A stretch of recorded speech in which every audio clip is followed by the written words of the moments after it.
धन्यवाद दिन्छु।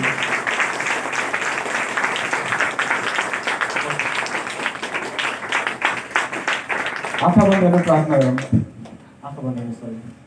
पिता, म आफैलाई जिउँदो बलिको रूपमा अर्पण गर्छु। यस समय जे बोल्न चाहनुहुन्छ मद्दत बोल्नुहोस्, जे गर्न चाहनुहुन्छ मद्दत गर्नुहोस्।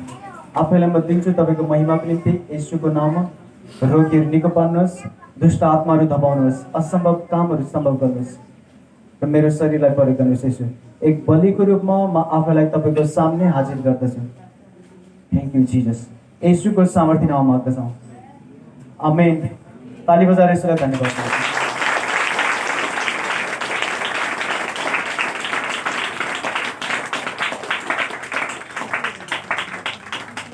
जितने लोग नेपाली नहीं समझते हैं, कोशिश करना समझने के लिए।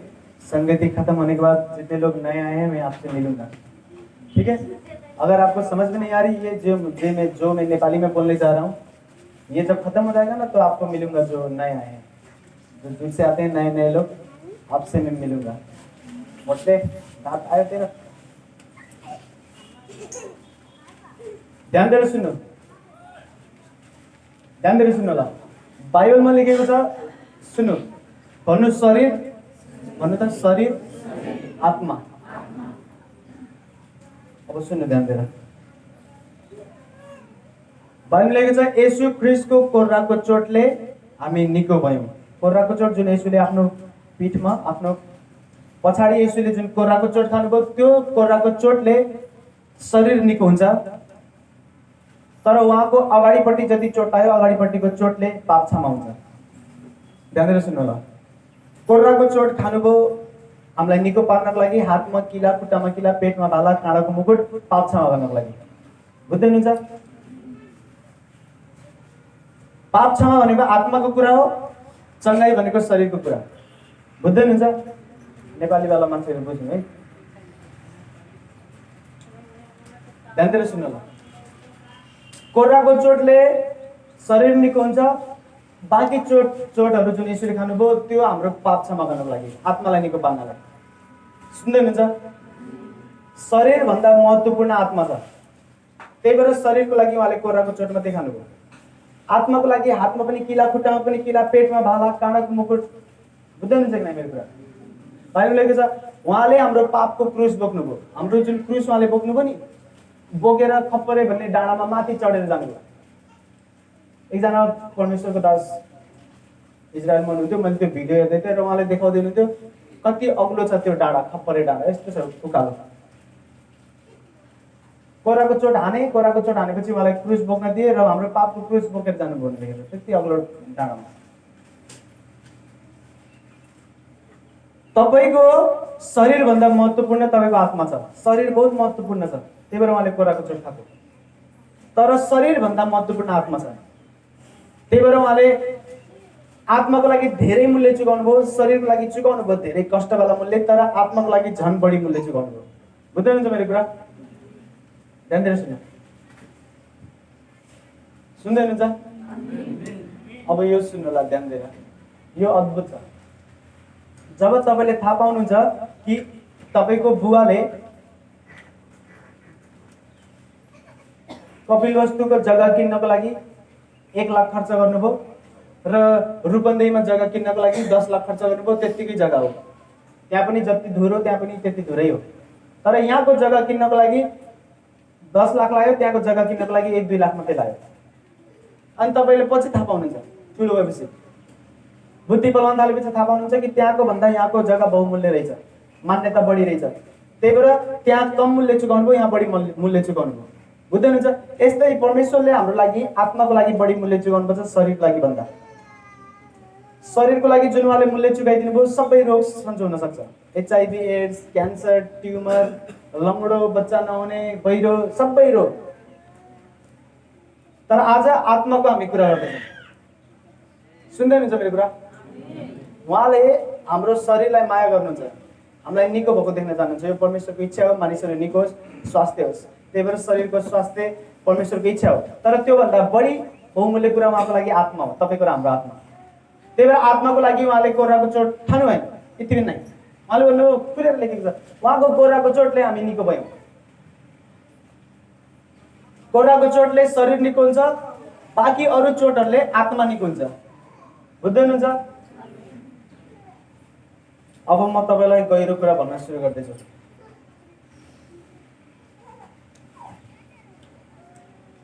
तपाईको आत्मासँग बढी शक्ति छ शरीरमा भन्दा। तपाईको आत्मा बढी बहुमूल्य छ तपाईको शरीर भन्दा। तपाईको आत्माले बढी निर्णय लिन्छ तपाईको शरीरले भन्दा। उसको आफ्नै संसार छ छुट्टै। परमेश्वर आत्मा हुनुहुन्छ र उहाँको आराधना गर्नेले आत्मा र सत्यतामा आराधना गर्नुपर्छ। र उहाँले तपाईलाई थाहा छ मान्छेहरू को हो थाहा छ? मान्छे के हो थाहा छ? मान्छे आत्मा हो। सुन्दै हुनुहुन्छ मेरो कुरा? मान्छे आत्मा हो, शरीर होइन। किनकि जब मान्छे मर्छ नि त्यही पनि त्यो जीवित रहन्छ। भन्न लागेको छ तिमीहरू मरेपछि पनि जीवित हुनेछौ। मरिसकेपछि पनि मान्छे जीवित हुन्छ, त्यसको मतलब शरीर मर्यो तर अझै त्यो जीवित छ भनेको मतलब त्यो आत्मा हो। तपाईँ र हामी आत्मा हो, शरीर भन्दा बढी। तपाईको आत्माले जबसम्म निर्णय गर्दैन नि तबसम्म तपाईँ मर्नुहुन्न। तपाईको आत्माले भन्छ म हैरान भए यो रोगी शरीरमा बस्दा बस्दा म थाके, बहुत रोग छ यसको शरीरमा, म हैरान भए यो शरीरमा म बस्दैन। जब त्यसले निर्णय गर्छ निस्किन तपाईँ बल्ल मर्नुहुन्छ। तर कतिको आत्माले निर्णय गर्दैन, रोग लाए पनि त्यो त्यही रोग लाएर एउटा मान्छे मर्यो, डाक्टरले भन्छ यो मान्छेको मुटुमा पाल थियो त्यही भएर यो मर्यो रिपोर्टमा। तर अरू मान्छेहरू पनि मुटुमा पाल भएको मान्छेहरू बाँचिरहेको छ। त्यही रोग लागेको मान्छे मर्यो तर त्यही रोग लागेको मान्छे बाँच्दैछ। किन? तपाईको शरीरले निर्णय गर्दैन तपाईँ कहिले मर्ने, तपाईको आत्माले निर्णय गर्छ। आज के सिकाउन खोजेको मैले तपाईलाई?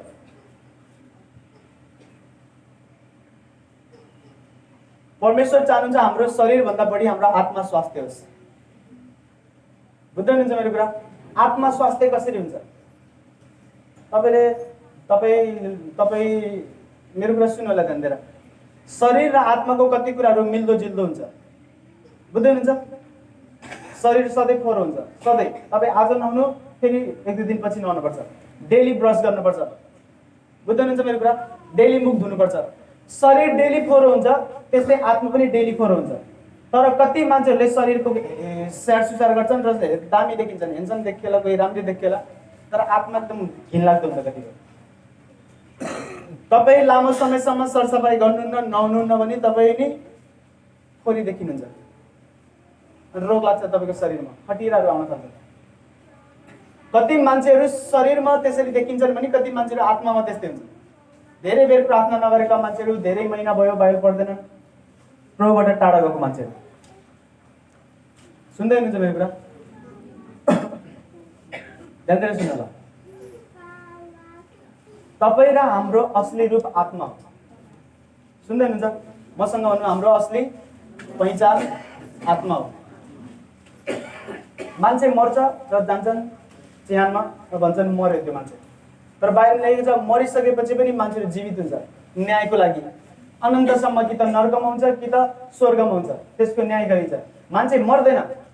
यो शरीर जुन हामी छौँ नि आज, यो हाम्रो यो शरीर हाम्रै हो तर यो हामी होइन। तपाईँ र हामी आत्मा हो, त्यही भएर हामी शरीर छोडेर गइसकेपछि पनि जीवित हुन्छौँ। कति मान्छेलाई नर्कमा जीवित हुन्छ कष्ट सहँदै भने कति मान्छेहरू स्वर्गमा जीवित हुन्छ परमेश्वरको उपस्थितिमा आनन्दको साथ। सुन्दै हुनुहुन्छ मेरो कुरा? त्यही भएर तपाईँको आत्मा स्वास्थ्य हुन बहुत जरुरी छ। एकदम आज ब्रस गर्नुभयो, मुख धुनुभयो, कतिजना आज नुहाउनु भयो होला, कतिजना हिजो नआए, नभए 1-2 दिनपछि त नुहाइहाल्नुहुन्छ। धेरै भयो पनि 1 हप्ता, जाडो आयो 2 हप्ता। कति मान्छेहरू तातो पानीले, ठिक हो तातो पानीले नुहाउनुपर्छ। कतिले मेरो कुरा सुन्दै हुनुहुन्छ? यदि तपाईँ र हाम्रो शरीर स्वास्थ्य छैन भने त्यो रोगी भइसकेछ आत्मामा। र परमेश्वरलाई तपाईँको शरीरसँग भन्दा तपाईँको आत्मासँग बढी मतलब छ। त्यही भएर उहाँले शरीरको लागि कोर्राको चोट मात्रै खानुभयो, तर आत्माको लागि उहाँले के गर्नुभयो? क्रुस बोक्नुभयो, हातमा किल्ला, खुट्टामा किल्ला, पेटमा भाला, खाडाको मुकुट, त्यो सबै आत्माको लागि हो, शरीरको लागि होइन। अनि तपाईँलाई धनी बनाउनको लागि के हो? बाइबलमा के छ? उहाँ गरिब हुनुभयो ताकि हामी धनी हौँ। पैसाको कुरा गरेको, तपाईँको धन सम्पत्तिको कुरा। जो प्रभुले हाम्रो लागि गरिदिनुहुन्छ, सानो बच्चाले पनि बुझ्छ यो। अलि जवान भएपछि त्यसले मनमा बसेर कल्पना गरेर सोच्न थाल्यो भने मेरो आमा बुवाले सबभन्दा बढी के खर्च गरे मेरो लागि, के एरियामा? तिनीहरू थाहा पाउँछ कि पढाइ लेखाइमा बढी खर्च गरेछन्, हरेक महिना यत्रो पैसा आउँथ्यो मेरो, यति वर्ष पढाए, मलाई घर बनाइदिन खर्च गरे। पाएको मान्छेले बुझ्छ एकछिनपछि कि मेरो आमा बुवाले यसमा बढी खर्च गरे, किन यसमा खर्च गरे, किनकि यो बहुमूल्य कुरा हो। शरीर बहुमूल्य कुरा हो, तर त्योभन्दा बहुमूल्य आत्मा हो। शरीर स्वास्थ्य भएपछि, जति स्वास्थ्य भए पनि त्यो तपाईँले यहीँ छोडेर जानुपर्छ। आत्मा कहिले मर्दैन, किनकि तपाईँको असली पहिचान, तपाईँको असली रूप आत्मा हो। एक दिन जब तपाईँ र हामी मरिन्छ शरीरमा, ऊ त्यो मर गएन, ऊ त्यो चलि गएन, ऊ त मर्यो, ऊ त गयो, जे भने पनि संसारले, येशूले भन्नुहुन्छ मरिसकेपछि पनि मान्छेहरू जीवित हुन्छन्, कि त तिनीहरू आगोमा हुन्छन् अनन्त न्यायको लागि, कि त तिनीहरू शान्ति साथ परमेश्वरको राज्यमा प्रवेश गर्छन्, स्वर्गमा। यो तपाईँले र हामीले निर्णय गर्ने। कति सफा छ तपाईँको आत्मा? आत्मा सफा गर्नको लागि शरीर सफा गरे जस्तै हो। शरीर नुहाउनुपर्छ, सफा गर्नुपर्छ, ब्रस गर्नु होला। सेम त्यस्तै तपाईँले आत्मा पनि गर्नुपर्छ। तपाईँ लामो समयसम्म प्रभुको उपस्थितिबाट टाढा जानु पनि तपाईँको आत्मा फोहोर हुन्छ अनि रोग लाग्छ फेरि आत्मामा, शरीरमा रोग लाग्छ। सुन्दै हुनुहुन्छ?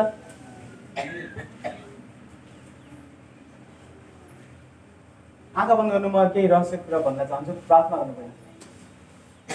पिता, जे वचन बोल्न तपाईँले मलाई आज्ञा दिनुभएको छ त्यो बोल्नको लागि मलाई अभिषेक गर्नु। यस समय तपाईँको रगतमा म आफैलाई लुकाउँछु र जे वचन म बोल्नुपर्ने हो मद्वारा स्वयं तपाईँले बोल्नु। तपाईँको मानिसहरूसँग बोल्नुहोस् वचनद्वारा, र केवल तपाईँको राज्य उनीहरूको जीवनमा होस्, तपाईँको इच्छा पुरा होस्। येशूको नाममा माग्दछौँ, आमेन। अब धेरै बेर बस्दैन हामी, यो सुन्नु होला ध्यान दिएर।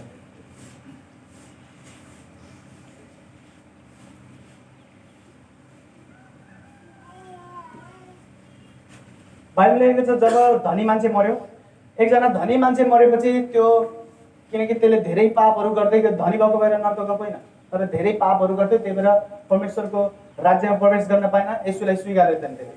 अनि जब त्यो मरेर नर्कमा थियो, लाजरस पनि मर्यो र लाजरस स्वर्गमा थियो। लाजरस भनेको त्यो येशूले मरेपछि जीवित पारेको लाजरस होइन, अर्को लाजरस भन्ने एउटा केटा, गरिब केटा, जसको हात खुट्टामा घाउहरू हुन्थ्यो, उपचार गर्ने पैसा पनि हुन्थेन त्यसको। त्यो धनी मान्छेले खाइरहेको बेलामा जुन रोटीहरू खस्थ्यो, त्यसको त्यो रोटीहरूको टुक्रा त्यसले बटुलेर खान्थ्यो हरेक दिन। धनी मान्छे मरेपछि अलि समयपछि त्यो लाजरस पनि मर्यो। अनि एक दिन जब स्वर्गमा त्यसले आँखा उठाएर माथि हेर्छ नर्कबाट, स्वर्गमा देख्छ लाजरस र अब्राहम त्यही छ। त्यो मान्छेले लाजरसलाई चिने। तपाईँको आत्मा कस्तो छ थाहा छ? जस्तो तपाईँ हुनुहुन्छ त्यस्तै। आत्मावाला बनावट जुन छ, आत्मावाला शरीर जुन तपाईँको छ, त्यो यस्तै छ जस्तो तपाईँ देखिनुहुन्छ, तर योभन्दा पनि राम्रो। यदि स्वर्ग जानुभयो भने, नर्क जानुभयो भने यस्तै हुन्छ, चिन्न सकिन्छ तपाईँलाई, तर एकदम नराम्रो हुन्छ। तपाईँ जस्तो आँखा तपाईँको छ, जस्तो तपाईँ राम्रै देखिनुहुन्छ, त्यस्तै जवान उमेरमा जस्तो राम्रै देखिनुहुन्थ्यो, अनि अलिक क्लिजिङ गरेवाला या त अलिक प्याकस्याक लागेको वाला राम्रो जवानको बेलामा, त्योभन्दा पनि राम्रो देखिनुहुन्छ तपाईँ। नर्कमा जानु हो भने तपाईँ हड्डी हड्डी देखिनुहुन्छ, कङ्काल जस्तो, तर पनि चिनिन्छ तपाईँलाई। तपाईँको जब मान्छेले थाहा पाउँछ नि कि मेरो असली रूप आत्मा हो र यो संसार शारीरिक भन्दा आत्मिक संसार बढी हो, यो 25% रोगहरू, मेरो कुरा सुन्नु होला, मैले थाहा पाएको कुरा, 25% रोगहरू शारीरिक रोगहरू, बाँकी रोगहरू दुष्ट आत्माबाट आउँछ, आत्मिक रोगहरू। बुझ्दै हुनुहुन्छ मेरो कुरा? 25% रोगहरू शारीरिक रोगहरू जुन उपचार गरेर सन्चो हुन्छ, जुन फलफुलहरू खाएर, खाने राम्रो कुराहरू खाएर सन्चो हुन्छ। बाँकी कति धेरै रोगहरू दुष्ट आत्माबाट आएको रोगहरू हुन्छ। यो संसार शारीरिक जस्तो देखिन्छ, त्योभन्दा बढी आत्मिक हो यो संसार। तर जो मान्छेले बाइबल पढ्दैन, प्रार्थना गर्दैन, त्यो शरीरमै बाँचिरहेको छ, शरीरमै जिउँछ, त्यसलाई केही पनि थाहा हुन्न, शैतानले थाहा हुन पनि दिन्न। मान्छेलाई लाग्छ कि म शरीरमा छु बढी आत्माभन्दा। सुन्दै हुनुहुन्छ मेरो कुरा? तपाईँको र हाम्रो संसार आत्माको संसार हो, यो शारीरिक भन्दा बढी। मैले यो भन्न खोजेको होइन शरीरको वास्ता गर्ने होइन, बिमारी हुने, रोगी हुने, किनकि परमेश्वरले शरीरको वास्ता गर्नु न आत्माको गर्नु छ, त्यस्तो भन्न खोजेको होइन। मैले भन्न खोजेको क्लियर यो हो, जति तपाईँले आफ्नो शरीरको लागि गर्दै हुनुहुन्छ त्यो बहुत राम्रो हो, किनकि तपाईँको शरीर पवित्र आत्माको मन्दिर हो। त्योभन्दा बढी तपाईँले आत्माको लागि गर्नुहुन्न भने तपाईँले गलत गर्दै हुनुहुन्छ। बाइबलले लेखेको छ तिमीहरूको पिता जस्तो हुनुहुन्थ्यो त्यस्तै बन। बाइबलमा लेखेको छ जुन हृदय प्रभु येशूसँग थियो त्यो तिमीहरूसँग हुनुपर्छ। प्रभु येशूसँग हृदय कस्तो थियो? पहिला सबभन्दा सुरु उहाँले आत्मालाई मान्यता दिनुहुन्थ्यो र शरीर स्वस्थ राख्नुहुन्थ्यो, रोगीहरूलाई निको पार्नुहुन्थ्यो, आत्मामा सुसमाचार स्वर्गको राज्यको सुसमाचार सुनाउनुहुन्थ्यो। तपाईँको लागि येशूले कोराको चोट खानुभयो निको पार्नको लागि, बाँकी सबै चोटहरू तपाईँको आत्मा बचाउनको लागि। येशूको हृदय जब तपाईँ र हामीमा हुन्छ, जे पनि तपाईँले शरीरको लागि गर्नुहुन्छ, राम्रो खाना खानुहुन्छ, नुहाउनुहुन्छ, सरसफाइ गर्नुहुन्छ, जे पनि तपाईँले शरीरको लागि गर्नुहुन्छ, त्योभन्दा बढी तपाईँले आत्माको लागि गर्नुपर्छ हरेक दिन। अनि त्यसपछि रियलवाला पावर आउँछ, साँच्चैवाला रियलवाला पावर। रियलवाला पावर भनेको साँच्चैको रियल पावर हो भाइ। अब दुष्ट आत्माको कुनै शक्ति छैन तपाईँमाथि। जो मान्छे शरीरको वास्ता गर्दै जिरहेछ, परमेश्वर बहुत रमाउनुहुन्छ, किनकि यसको शरीर मेरो आत्माको घर हो, यसकै घरभित्र त यसकै शरीरभित्र त मेरो पवित्र आत्मा बास गर्नुहुन्छ भनेर परमेश्वर रमाउनुहुन्छ। तर उहाँले त्यति बेला शक्ति दिनुहुन्छ तपाईँ आफ्नो आत्मामा बढी काम गर्न थालेपछि, शरीरलाई सफा राखे जस्तो आत्मालाई सफा राख्न थालेपछि शक्ति दिनुहुन्छ उहाँले तपाईँलाई, सामर्थ। मलाई त ऐठन हुन्छ, मलाई यो हुन्छ, त्यस्तो कुराहरू त तपाईँको मुखबाट निस्किन कहिले पनि, त्यो घटनाहरू घट्दै गर्दैन तपाईँसँग। तपाईँ आत्मामा जिउन थालेपछि दुष्ट आत्माले तपाईँलाई ऐठन गर्दैन, तपाईँले त्यसलाई ऐठन गर्नुहुन्छ। प्रार्थना गर्दै आराधना गर्दै प्रार्थना गर्दै त्यो कहाँ हमें बहुत ऐठन होता आज, हमें बहुत ऐठन होता भन्छ त्यो आफ्नो ठाउँमा दुष्ट आत्माले। पहिला आँखा खोल्नु आत्माको अनि देख्नु, पहिला एउटा संसार छ, बुझ्दै हुनुहुन्छ मेरो कुरा? सुन्दै हुनुहुन्छ? आँखा बन्द गर्नेछ, प्रार्थना गर्नु।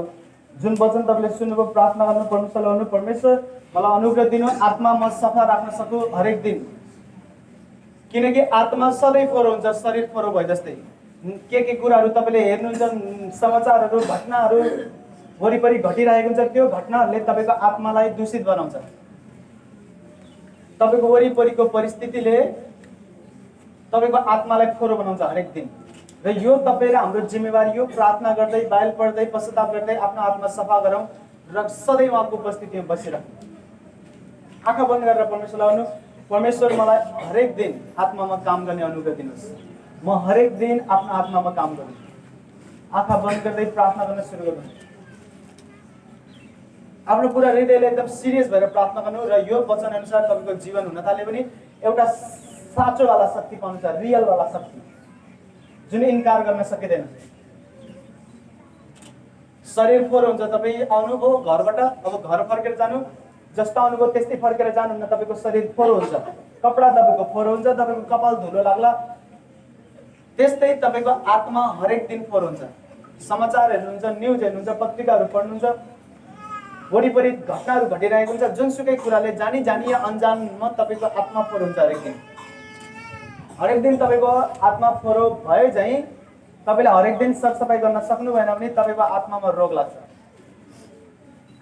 अनि त्यसपछि दुष्ट आत्माले मौका पाउने। प्रार्थना गर्नु आफ्नो हृदयले, येशूको सामर्थ्य नाममा माग्दछौँ। सबै ताली बजाएर यसले धन्यवाद दिन्छौँ।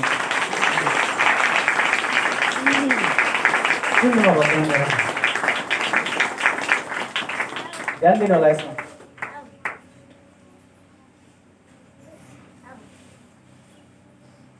कतिलाई अब किन तपाईहरुलाई यो मान्छे आत्मिक नभएको भएर त्यसलाई यो संसारिक कुराहरू बढी लाग्छ। यो कसैको बच्चा भएन त्यसले उपायहरू बनाउँछ, अरूहरू के कारणले मेरो बच्चा भएन, त्यसले दिमागले सोच्न पनि भ्याउन्न कि यार दुष्ट आत्माले के गर्यो होला मलाई। कसैको काम रोकेछ, यता काम रोकेको काम त रोक्यो होला यतिकै, घरमा झगडा हुँदैछ, उनीहरूलाई लाग्छ यतिकै झगडा हुन्छ, त्यो केही कुरा नमिलेर। जब तपाईँ आत्मामा जिउनेवाला मान्छे हो, आत्माको आँखा खुल्छ, तपाईँले दुष्ट आत्माहरूलाई चिन्न थाल्नुहुन्छ, आत्मा छुट्याउने वरदान आउँछ, स्वर्गदूतहरू तपाईँको वरिपरि हुन्छन्, अनि तपाईँलाई थाहा हुन्छ कि मेरो वरिपरि हुने परिस्थितिहरूमा 75% आत्मिक कुरा हो, 25% संसारिक हो। कति त आफ्नै गल्ती हुन्छ भने कति धेरै दुष्ट आत्माले के न के गरिरहेको छ। बुझ्दै हुनुहुन्छ मेरो कुरा? तर जब तपाईको आत्मा सफा हुन्छ, जसरी तपाईले शरीरलाई स्वास्थ्य राख्नुहुन्छ, आत्मालाई जब स्वास्थ्य राख्नुहुन्छ, एउटा खतरावाला शक्ति पाउनुहुन्छ। एउटा मैले गवाई सुने, मलाई त्यो गवाई सुन्दाखेरि कस्तो अनौठो लाग्यो। एकजना आमाको एउटा मात्रै छोरी थियो, एउटा पनि छोरा छैन, केही पनि छैन, एउटा मात्रै सन्तान छ र छोरी मात्रै, त्यही पनि एउटा, अनि राम्री, बहुत सुन्दर। अनि त्यो केटी विश्वासी, चर्च जान थाल्यो र विश्वासी भयो। जब त्यो केटी जवान अवस्थाको भई, बिहा गर्ने उमेरको त्यो केटी भई, त्यसको बिहे हुन्न। त्यो केटीले सोच्दैछ कि मेरो बिहा हो छैन, किनकि परमेश्वरले केही राम्रो जोडी मेरो लागि राखेको होला, एउटा टाइम आएपछि बिहा हुने होला। त्यो राम्रो सोच हो, ठिक छ। जतिको बिहा भएको छैन उनीहरूले सोच्छन् कि राइट टाइम आउँदैछ, त्यो टाइम आएपछि राम्रो केटा या राम्रो केटी आउँछ अनि बिहा हुन्छ। त्यो केटीले पनि त्यस्तै सोच्न थाले। सोच्दा सोच्दा कति वर्ष बित्यो त्यसको। अनि एक दिन त्यो यस्तो चर्चमा गयो जुन आत्मिक चर्च, आत्मामा काम गर्नेवाला चर्च, प्रार्थना गर्नेवाला चर्च। हालेलुया, आमेन, ल नाच, ल तिमी नोआ बना, ल ल ल तिमी दाउद बना, ल ल ल तिमी यो बना, त्यस्तो वाला चर्च होइन। रियल बाबा शक्ति हुनेवाला चर्च, जहाँ दुष्ट आत्माहरू निस्किन्छन्, जहाँ रोगीहरू निको हुन्छ र जहाँ साँचो प्रचार गरिन्छ, नडराइकिन, डरपोक छैनन् जहाँको अगुवाहरू, न दुष्ट आत्मासँग डराउँछन् न बकवास मान्छेहरूसँग डराउँछन्। त्यस्तो वाला चर्चमा गयो त्यो केटी, लाइफमा फर्स्ट टाइम। त्यो केटीले सिक्न पाए कि यार यस्तो पनि प्रार्थना हुने रहेछ, दुष्ट आत्मालाई हकार्ने, दुष्ट आत्मा निस्कि, भूत आत्मा निस्कि, गरिबीको श्रापलाई म तोड्छु, तन्त्र मन्त्रको शक्तिहरू जाओस् मेरो जीवनबाट। त्यस्तो प्रार्थना फर्स्ट टाइम सुनिदिए। रोगीहरू निको हुँदैछ, चमत्कार हुँदैछ। त्यसपछि त्यही चर्च जान लागि सधैँ सधैँ प्रार्थना गर्न सिक्यो। प्रार्थना गर्दा गर्दा गर्दा गर्दा एक दिन के भयो, त्यसले सपना देख्यो केटीले। आत्मिक भएपछि जब सपना देख्यो, त्यसले सपनामा देख्यो त्यसको मम्मीले त्यसको प्याड हुन्छ नि, इन्सुरेन्स हुँदाखेरि, महिनावारी हुँदाखेरि जुन प्रोटेक्सन युज गर्नुहुन्छ नि केटी मान्छेले, प्याड, त्यसको मम्मीले त्यसको प्याडहरू जम्मा गरेर राखेको सपनामा। त्यसले बुझेन। अनि जब त्यो सङ्गतिबाट आई, एक दिन सङ्गतिबाट आएपछि मनमा कुराहरू केलाई कि के हो किन मैले त्यो सपना देखेँ। र त्यसले आफ्नो मम्मी घर नभएको बेलामा त्यसले चेक गर्न खोज्यो। त्यसलाई लाग्यो मेरो मम्मी मेरो घर हुनुहुन्न। चेक गर्दा गर्दा गर्दा त एउटा कोठा, जुन यस्तो फोहोर मैलाहरू राख्ने कोठा हुन्छ, जहाँ जो पाइँदै जान्न, त्यस्तो खालको कोठामा त्यसको मम्मीले त्यसको प्याड लिएर, रगत लागेको प्याड लिएर त्यो प्याडको रगत खाँदैको चाटेर। केटी पागल भइ देखेर के हो यस्तो, के फोरी काम हो, कस्तो के गर्दैछ मेरो मम्मीले। अनि त्यसको मम्मीलाई त्यसले सोध्यो कि के भएको यस्तो, के गरेको तपाईँले। अनि त्यसको मम्मीले भन्यो कि त मेरो एउटा मात्रै छोरी होस्, तेरो बिहा भएपछि मलाई कसले हेर्छ, त मैसँगै बस्छस् भनेर, तेरो बिहा नहोस् भनेर। जब म फुकाउन गएँ, झारफुक गराउन, झारफुक गर्नेले भन्यो कि तेरो छोरी महिनावारी भएपछि त्यसको प्याडहरू जम्मा गर र त्यसको रगत खा, चाट त्यसको रगत, त्यसको तेरो छोरीको बिहे हुने। आफ्नो मम्मीलाई चर्च लिएर गएर त्यसको मम्मीको जीवनबाट पनि दुष्ट आत्मा निस्क्यो र केटीको बिहा भयो, बहुत राम्रो घर। त्यसको मम्मीको पनि हेरविचार गर्दैछ त्यो केटीले।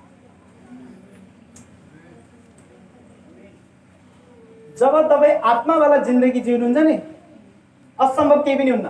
तपाईँको बुढाले विश्वास गरेर छैन, तपाईँको बुढा आउँछ चर्च। तपाईँको बुढीले विश्वास गर्नुभएको छैन, आउनुहुन्छ उहाँहरू। तपाईँ सँगै बसेर हालेलुया गर्दै आत्मावाला गीत गाउनुहुन्छ। एउटा तपाईँले निर्णय लिने हो, एउटा मूल्य चुकाउने हो तपाईँ आत्मामा। शरीरको वास्ता गर्दै हुनुहुन्छ, यसु बहुत खुसी हुनुहुन्छ, बुझ्दै हुनुहुन्छ। यसुले मलाई आज्ञा दिनुहुन्छ शरीरको वास्ता गर्न। यो परमेश्वरको आज्ञा हो तपाईँको र हाम्रो शरीर स्वास्थ्य हुनुपर्छ, शरीरको हेरविचार गर्नुपर्छ। तर तपाईँले यो बुझ्नुपर्छ, जति तपाईँले शरीरको वास्ता गर्दै हुनुहुन्छ नि, त्योभन्दा बढी आत्माको वास्ता गर्नुपर्छ। र कति मान्छेहरू मैले यस्तो देखेको छु, दुःखीवाला मान्छेहरू जो खालि दुःखी हुन मात्रै जानेछन्, तिनीहरू न शरीरको वास्ता गर्छन् न आत्माको। खाना खाने टाइम छैन। उपवासवाला दिन भनेको होइन मैले, उपवासवाला दिन तपाईँले खाना खानुहुन्न, केही पनि हुन्न, परमेश्वरले सम्हाल्नुहुन्छ तपाईँलाई।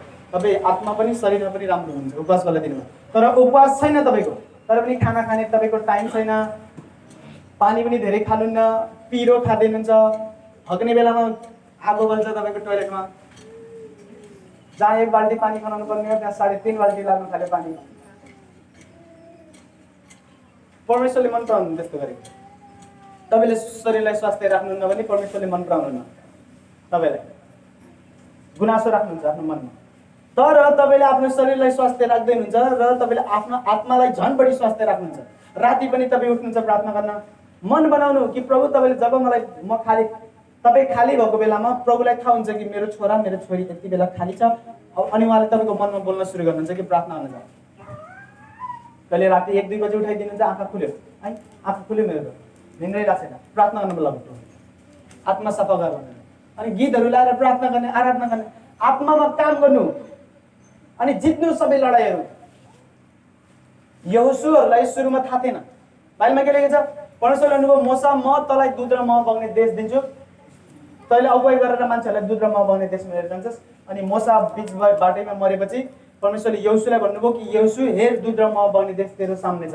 उनीहरू खुसी भयो कि हाम्रो सामने दुध र मह बग्ने देश छ। तर परमेश्वरले अर्को आज्ञा दिनुहुन्छ, भन्नुहुन्छ अब के गर्छस्? दुध र मह बग्ने देशमा लडेर जित्छस्।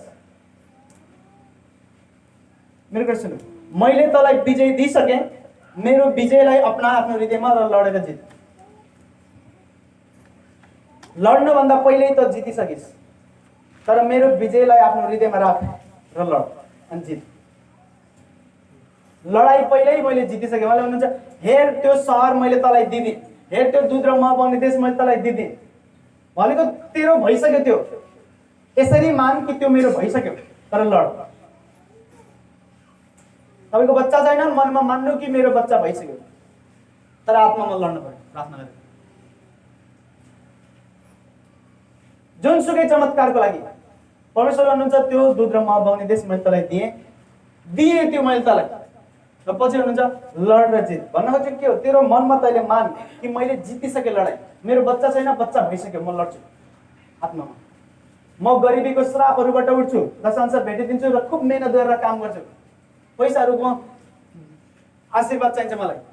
अनि त्यही अनुसार तर धनी हुन चाहने पहिले धनी हुन्छ हृदयमा, बच्चा जसको छैन त्यसको पहिले बच्चा हुन्छ मनमा, अनि लड्छ त्यसको लागि। जसलाई चमत्कार चाहिन्छ, जुनसुकै चमत्कार, जुनसुकै चङ्गाई, त्यो प्रभुले पहिल्यै दिनुभएको छ, तर के गर्ने? लड्ने हो आत्मामा, लडेर लिने हो त्यो।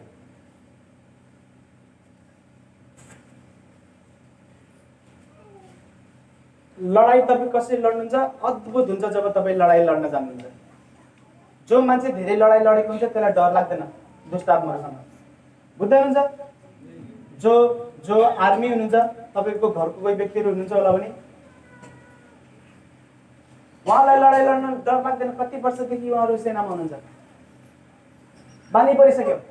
ए ऊ त्यहाँ लडाई छ है भनेपछि हो भनेर झोलासोला लिएर हिँड्छन् तिनीहरू। तर जो व्यक्ति लडेको छैन त्यसलाई त्यहाँ लडाई छ भनेपछि त्यसको पहिला पसिना निस्किन्छ। जाडो महिनामा पुरा भिज्यो त्यो, जाडो महिनामा हिमालतिर लडाई लड्न परेछ अनि मजाले लडाई चल्नेवाला छ अब भनेपछि जाडो महिनामै भिज्यो त्यो पसिनाले। तर जो लडाई लडिरहेको छ त्यसको लागि नयाँ होइन त्यो। धन सम्पत्तिमा आशिष चाहिन्छ तपाईँलाई, तपाईँ लड्नुपर्छ। चङ्गाई चाहिन्छ, तपाईँ लड्नुपर्छ। बच्चा छैन, लड्नुपर्छ। घरमा सबैले, तपाईँको घरको सबैले यसुलाई मानुन्, विश्वास गरून्, तपाईँ लड्नुपर्छ। सबै कुराहरूको लागि लड्नुपर्छ। नलड्यो भने तपाईँ थुप्प बस्ने, त्यही शैतानले जितिसकेछ तपाईँलाई। स्वर्ग जानुहुन्छ तपाईँ, त्यस्तो कुरा होइन। तर शैतानले जितिसकेछ परिस्थितिहरू। लड्नु, मेहनत गरेर आफ्नो उत्तम लडाई लड भनेर लेखेको छ बाइबलमा। सुन्दै हुनुहुन्छ?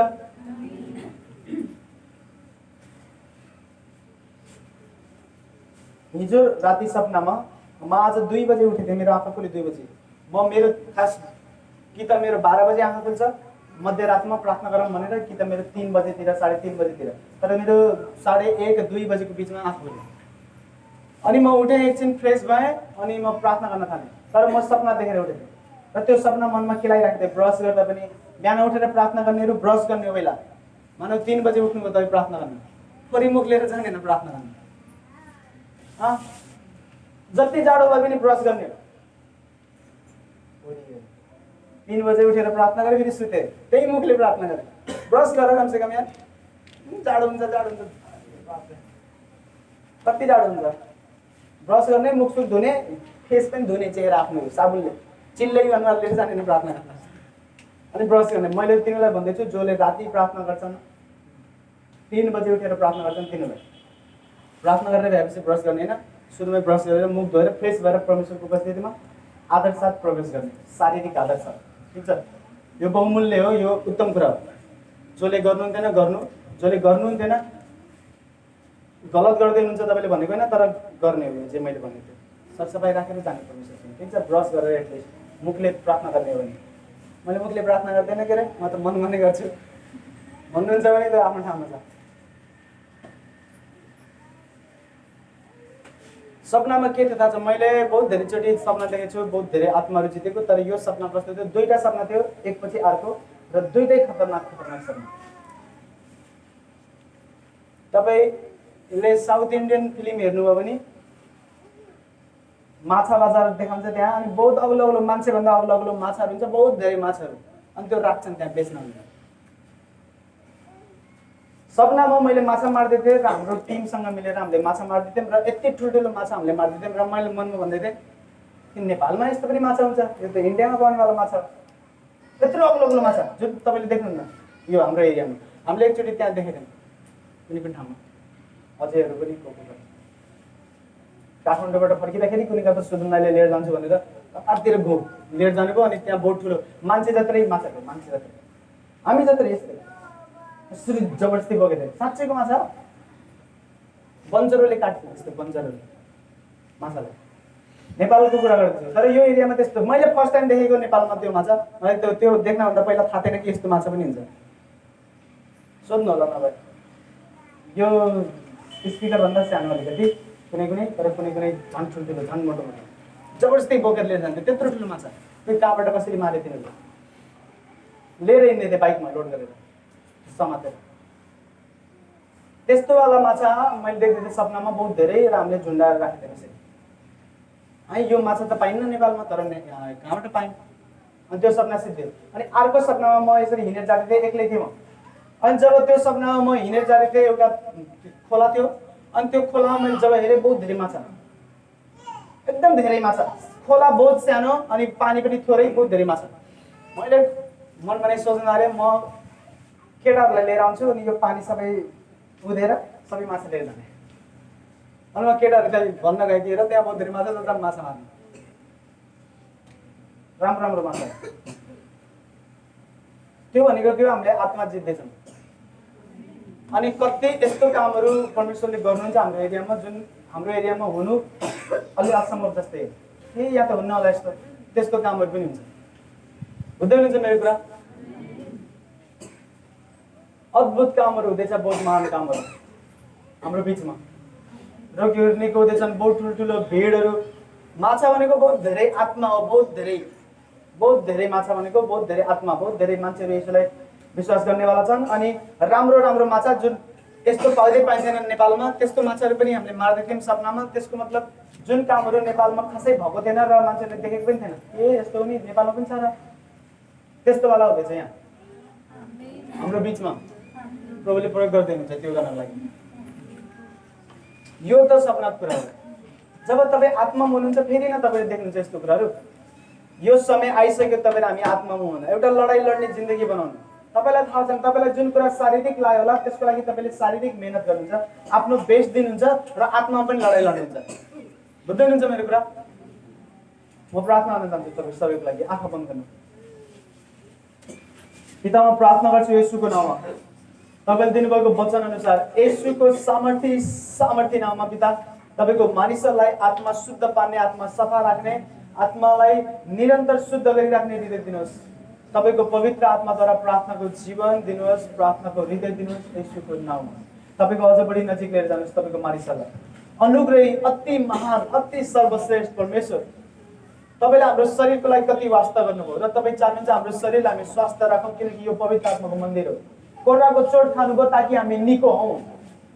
हे प्रभु, हे हाम्रो देवा, हामी प्रार्थना गर्छौँ प्रभु, तपाईँको अनुग्रहद्वारा जसरी हाम्रो शरीरलाई तपाईँले स्वास्थ्य राख्नु भएको छ र शरीरलाई हामीले सरसफाइ गर्छौँ, शरीरको वास्ता गर्छौँ, त्योभन्दा बढी वास्ता गर्ने हामीलाई हृदय दिनुहोस्। हामी आफ्नो आत्माको त्योभन्दा बढी वास्ता गर्न सकौँ। आत्मामा अझ बढी काम गराइछु, हाम्रो आत्मा अझ बढी स्वास्थ्य होस्, किनकि हाम्रो असली पहिचान, हाम्रो असली रूप आत्मा हो। शरीर मरेर जान्छ र माटोको शरीर माटैमा फर्किन्छ यसो, तर हाम्रो आत्मा फर्किन्न, किनकि हाम्रो असली पहिचान आत्मा हो। कि त आत्मा नर्कमा तडपिन्छ या त त्यो स्वर्गमा तपाईँको उपस्थितिमा रमाउँछ यसो, किनकि आत्मा मर्दैन, आत्माको नाश हुँदैन।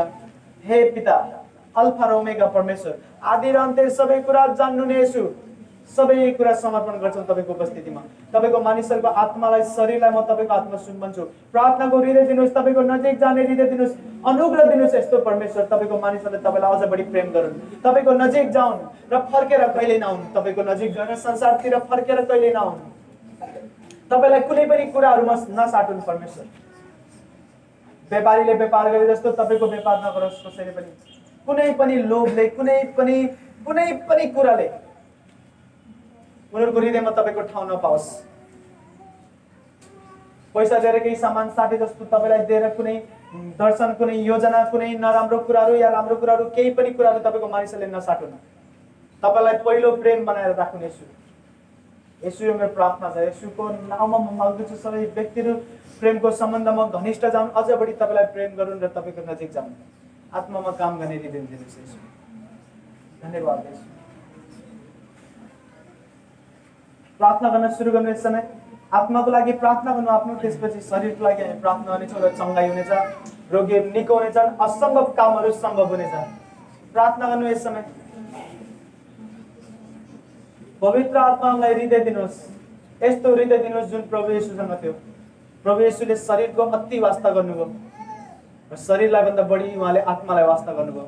हामीलाई पनि अनुग्रह दिनुहोस्, हामी शरीरको वास्ता गरौँ, असल तरिकाले शरीरको वास्ता गरौँ र त्यो भन्दा बढी आफ्नो आत्माको हामी वास्ता गरौँ। ओ हालेलुया येशू, धन्यवाद तपाईँको उपस्थितिको लागि। हे यीशु दाता मेरे खुदा, करता हूँ स्तुति आराधना। हे यीशु दाता मेरे खुदा, करता हूँ स्तुति आराधना। घुटनों से ऊंचा, कमर से भी ज्यादा, तुझ में डूबू यही। सबै आफ्नो स्थानमा खडा भएर आराधना गर्नेछौँ मसँगै। घुटनों से ऊंचा, कमर से भी ज्यादा, तुझ में डूबू यही है ख्वाहिश मेरी। हे यीशु दाता, दाता मेरे खुदा, करता हूँ स्तुति आराधना। हे यीशु दाता मेरे खुदा, करता हूँ स्तुति आराधना। घुटनों से ऊंचा, कमर से भी ज्यादा, तुझ में डूबू यही है ख्वाहिश मेरी। घुटनों से ऊंचा, घुटनों से ऊंचा, कमर से भी ज्यादा, तुझ में डूबू यही है ख्वाहिश मेरी। प्रभु तेरा प्रेम, प्रभु तेरा प्रेम तेरे समा रहता सदा, एक समा हर हाल में, वो कभी बदलता। प्रभु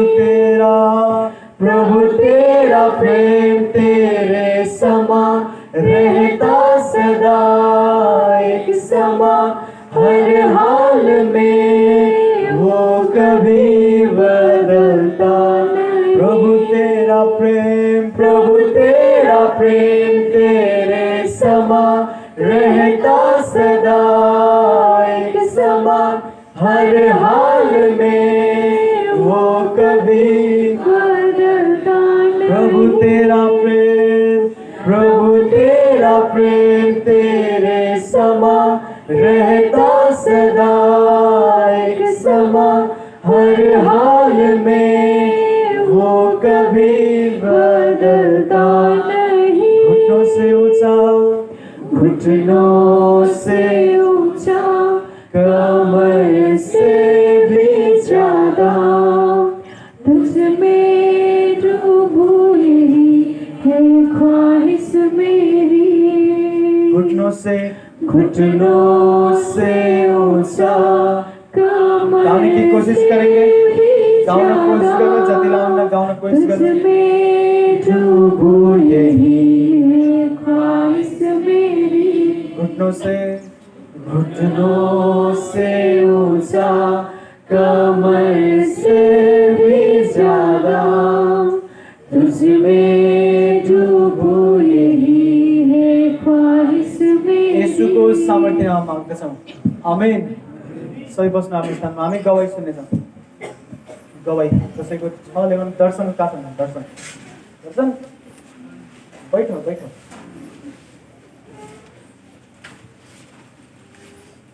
खोइ दर्शन ल गवाई सुनौँ। आऊ दर्शनको पनि छ गवाई। अझैको हामी गवाई सुन्नेछौँ। दर्शनको गवाई सुन्नेछौँ।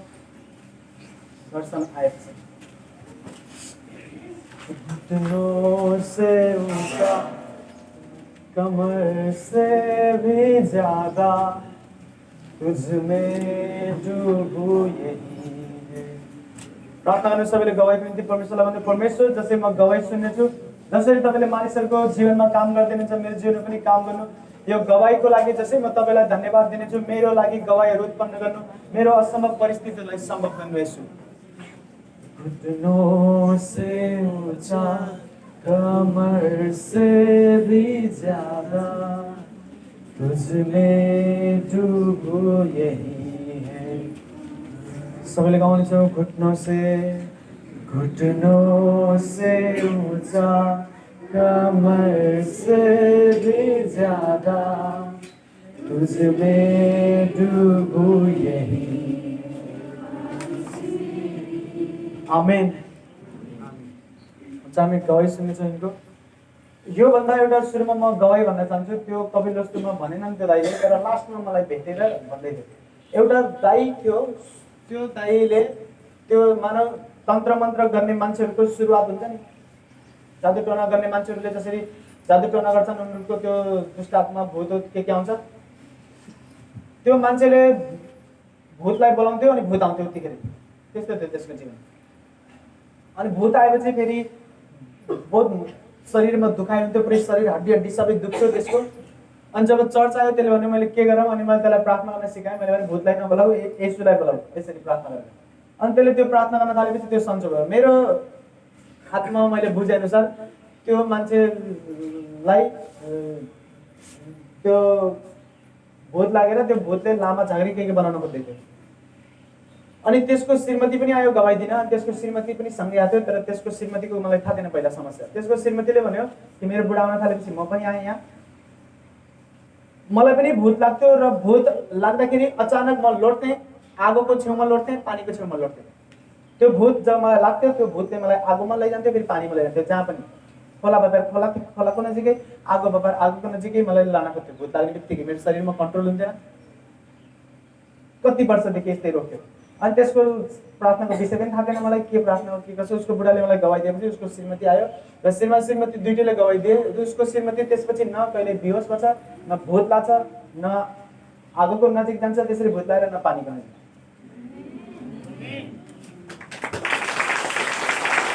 अनि यो गवाई सुनेपछि मलाई के याद आउँदैछ त?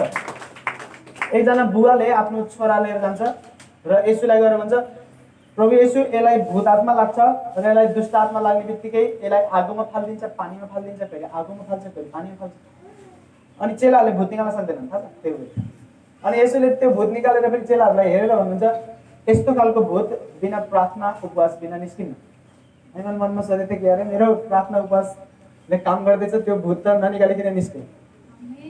सेम त्यस्तै वाला दुष्ट आत्मा, आगोमा फाल्ने पानीमा फाल्ने वाला दुष्ट आत्मा बुझ्दै हुनुहुन्छ? रेगुलर आउँछ त्यो मान्छेहरू, तर गवाई मलाई थाहा थिएन। मैले त्यसलाई भने यार अर्को हप्ता आउँदाखेरि अगाडि मेरो सबैको सामने यो देऊ गवाई जे तिमीले मलाई सुनायो। हुन्छ हामी गवाई सुन्नेछौँ। अझैको गवाई सुन्नेछौँ। कति लगभग कतिजनाले तिम्रो ग्रुपमा 45-50 25 जनाले यिनीहरू ग्रुपमा थिए पोल्यान्ड जानको लागि ट्राई गर्दै थिए।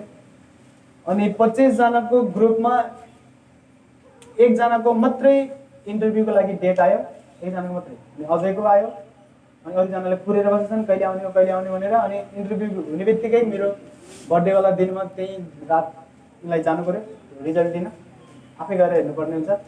अनि भिजा पनि आयो यिनको पोल्यान्डको, पहिले सबभन्दा सुरुमा आयो त्यो ग्रुपबाटै, हुँदै हुन्छ। अझै कतिजनाको इन्टरभ्यू पनि गराएन, उनीहरूको उनीहरूलाई इन्टरभ्यूसँग पनि लिएर गएन, इन्टरभ्यू पनि दिन पाउँदैन 3-4 जनाले, मलाई भेटेर भन्दै थिए। बुझ्दै हुनुहुन्छ मेरो कुरा? यो परमेश्वरको कृपा हो। तपाईँको लागि ढोकाहरू उहाँले खोल्नुहुन्छ भने यो परमेश्वरको कृपा हो। आफै अचानक खुल्यो यस्तो यस्तो केही हुँदैन। बुझ्दै हुनुहुन्छ मेरो कुरा?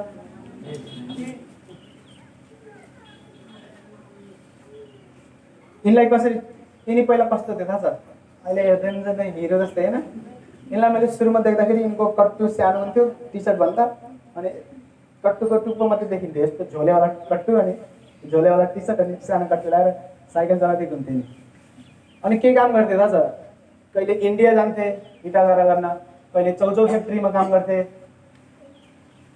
अनि पढाइ छोड्नेवाला थिए। अनि फेरि हामीसँग बसेर सेवकाई गर्नको लागि प्रभुले अनुमति दिएपछि सेवकाई गर्न थालेँ। फेरि मैले पढाइ नछोड्न भने पढाइ पढ्न थालेँ, 12 पास भइसकेँ। अनि यिनको साथीहरूलाई मैले चिन्छु, यिनको गाउँको त्यो त्यस्तै थिए, जस्तो साथीहरू छन् त्यस्तै थिए। बुझ्दै हुन्छ? तर यो परमेश्वरको कृपा हो। तपाईँलाई थाहा छ, त्यही भएर तपाईँलाई र हामीलाई परमेश्वर चाहिन्छ। अनि यस्तो चर्च पनि चाहिन्छ जसले तपाईँलाई राम्रो मार्गमा हिँड्न मद्दत गरोस्। म ग्यारेन्टी दिएर भन्न सक्छु, यिनको मम्मीले, यिनको बाबाले, यिनले, यिनको दाइले, यिनको आफन्त, यिनको साथीहरू कसैले पनि सोचे थिएन कि पढ्छ यो र अहिले ब्याचलर पढ्ने हो, तर ब्याचलर नपढिकन यिनी बाहिर जाँदैछन्। कसैले पनि सोचे थिएन। यिनको मम्मीले मलाई भन्छन् कि यो पढ्दैन, अहिले यस्तै केटाहरू चाहिँ घुम्थ्यो इटा गाडा गर्दै। बुझ्दै हुनुहुन्छ? परमेश्वरको कृपा यिनी माथि पर्यो। अनि अबको 1-2 महिनापछि लाखौँमा पैसा कमाउन थाल्छ। बुझ्दै हुनुहुन्छ? कति वर्षको छन्? 22 वर्षको छन्। अरूमा 22-23 वर्षको होइन, 22-23 ओके। अनि बिचमा के भयो? सबै कुरा सुनौँ ध्यान दिएर। बिचमा के भयो? जब यिनी आए सेवकाई गर्न, अनि यिनलाई पहिल्यै विदेश जान मन लाग्यो, अनि विदेश जान्छु भनेर अनुमति मागे। अनि विदेशको न भिसा थियो न के, अनि विदेश जान्छु, मलाई फ्री हुनु पऱ्यो, फ्री के भनेर फ्री भए। फ्री भएपछि कहिले के गर्न थाले, सबै ढोका बन्द भयो। फेरि फर्केर आएपछि काम गर्न खोज्थेँ, मैले दिन्थेन काम गर्न। बुझ्दै हुनुहुन्छ? जो मान्छे अनुग्रहबाट तपाईँले अनुग्रह गर्नुभयो र तपाईँले एउटा स्थानमा राख्नुभयो र त्यो स्थानमा बसेर त्यसले राम्रोसँग काम गरेन र त्यो खस्न चाह्यो आफ्नै इच्छाले, अनि त्यो खस्यो, म यहाँ गर्दैन भनेर, त्यो मान्छे फेरि आउन खोज्छ भने त्यसलाई समातेर त्यहीँ राख्ने होइन। तपाईँले सुरुमा मजाले समातेर राखिदिनु भयो, दोस्रोचोटि त्यही आफै मेहनत गर्दै आएर त्यहाँ बसोस्, आफै मेहनत गर्दै आएर यत्तिकै मजाले आएर जसरी सुरुमा ल्याइन्थ्यो त्यसरी सुरुमा तपाईँले नल्याउनु। परमेश्वरको इच्छा होइन त्यो। बुझ्दै हुन्छ? अनि यिनी फेरि आउन खोजे काम गर्नको लागि। अनि काम गर्थेँ, मैले वास्ता गर्थेन, मतलब हुन्थेन, भने गर्ने भए गर, नगर्ने भए नगर। तिमीले गरे पनि परमेश्वरको काम भन्छ, नगरे पनि परमेश्वरको काम भन्छ, जसरी भने यस्तो खालको। तपाईँलाई थाहा छ, यो नेपालमा नि जुन हामीले गर्नेवाला छौँ र गर्दैछौँ नि, यो हाम्रो मात्रै हुँदैछ। यदि यस्तै परमेश्वरको दास हुँदैनन्, जो हो भने हो, होइन भने होइन, अनि ऊ डराउन कसैसँग पनि डराउन, त्यस्तो परमेश्वरको दास हुन्नन् भने नेपालमा कसैले ठुलो सेवकाई गर्न सक्दैन। नेपालमा अर्कै दुष्ट आत्माले काम गर्छ भाइ। 8 सालदेखि म छु यहीँ, 9 साल हुन थाल्यो मेरो सेवा भन्नाले, सानैदेखि यहीँ छु, तर आत्माको संसारमा 9 साल हुन थाल्यो। मलाई थाहा छ कस्तो दुष्ट आत्माले काम गर्छ। कति सानो उमेरमा तपाईँको कस्तो राम्रो सेवकाई। मैले हुन्छ उमेरसँग मतलब छैन, तपाईँले दुष्ट आत्मा चिनेर तपाईँले डिसिजन लिएर उभिनुपर्छ कि भाइ यो एरियामा म झुक्दैन, जसलाई जेसुकै गर्नुपर्छ गरोस्। होइन, मैले भाडाक निकाल्ने त्यतिकै कि नै, प्लिज यसलाई निकालेको फेरि ल्याएँ, यसलाई सोध्नु त। त्यही भएर मैले भन्न खोजेको के हो, जो जति तपाईँले मलाई कडा देख्नुहुन्छ अनि रिसाको हप्ताको देख्नुहुन्छ नि, म यस्तो नभएको भए नि जुन चर्चमा तपाईँले काम देख्नुहुन्छ त्यो देख्नुहुँदैन। म तपाईँलाई आफ्नो हृदय खोलेर भन्दैछु, यो नेपालमा देख्न सकिन्न यस्तै बोल्ड भएर यस्तै निडर भएर गरिएन भने। अनि के भयो, यिनको सबै ढोकाहरू बन्द हुन थाल्यो। आफै भन्छ तिमीले के भन्ने मैले भन नि त ल, अहिले भनान्छे भन्ने मलाई पानी ल्याऊ। परमेश्वरलाई धन्यवाद र हाम्रो आत्मिक पिताले पनि धन्यवाद र जय मसीह र यहाँ उपस्थित हुनुभएको सबैले जय मसीह छ। मेरो थोरै म गवाई भन्छु। मेरो घर चाहिँ कपिलवस्तु। म पढाइमा एकदमै कमजोर थिएँ अनि त्यति बेला पढ्न त इच्छा लाग्थ्यो तर त्यो समाजले गर्दा पढ्नै नपाउने अनि काम गर्न जान मन लाग्ने अनि इन्डिया जान्थेँ काम गर्न। साथीहरूसँग कहिले प्लान पनि गरिसकेको थिएँ म बम्बई जान्छु भनेर। अनि एक दिन यहाँ छेउमा बस्नुहुन्छ केवलपुर, म उहाँ हाम्रो गाउँमा जानुभयो र म उहाँसँग भेटेँ अनि म पढ्न चाहन्छु म पढ्न जान्छु भनेर आएँ यता। अनि यस्तै 8 क्लास पास गरेर फेरि 9मा यता आएर पढ्दै गएर 12 पनि कटाएँ परमेश्वरको अनुग्रहले र चर्चको काम पनि म गर्न थालेँ। त्यसपछि चर्चको काम गर्दा गर्दै बिचमा जब तपाईँले केही गर्न चाहनुहुन्छ अनि शैतानले परीक्षा गर्छ, तपाईँले खसाल्न खोज्छ अनि जुन ठाउँबाट तपाईँ आउनुभयो थियो त्यही ठाउँमा फेरि शैतानले लैजान खोज्छ। किनकि यो शैतानको युक्ति हो कि हामीलाई नर्क लैजाने। यसकारण म जुन ठाउँमा थिएँ र त्यस ठाउँबाट मलाई परमेश्वरले उचाल्नुभयो र म परमेश्वरको काम गर्न पाउँदा खुसी थिएँ। तर बिचमा फेरि परमेश्वरको काम गर्दा गर्दै म फेरि खसेँ र आफू खस्दा पनि म यताउतै बरालिएँ। जस्तै बाइबलमा छ एउटा मानिसको 2टा छोरा थियो र एउटा आफ्नो धन सम्पत्ति लिएर टाढै गयो। त्यस्तै म आफूले सोच्थेँ कि म परमेश्वरको काम गर्दा गर्दै म जुन स्थानमा थिएँ राम्रै ठाउँमा परमेश्वरले मलाई ल्याउनु भयो तर त्यो ठाउँबाट म फेरि खसेँ। म जसको घर बस्दा पनि टेन्सन लाग्थ्यो कि म जुन ठाउँमा थिएँ म त्यो ठाउँबाट टाढा भइहाल्छ अनि म त्यो ठाउँ फेरि जान खोज्थेँ तर जानै सक्थेन। किनकि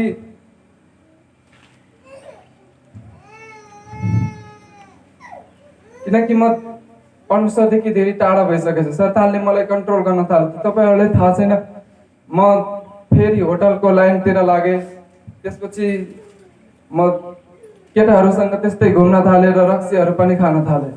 अनि एक दिन पनि त्यस्तो जान्थेन कि म बिना रक्सीको बाँच्ने। दिनै रक्सी खान्थेँ तर कसैले भन्थेन। मैले होटलमा काम गर्न थालेँ, त्यस्तै भयो। धेरै भयो।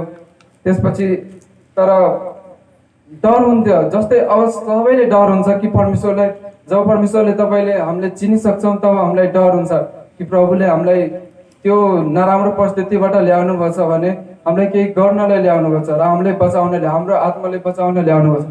म त्यही सोच्थेँ तर त्योबाट निस्किन गाह्रै भयो। अनि पछि जब अनि विदेशको त म आशै छोडिसकेको थिएँ कि थोरै दिन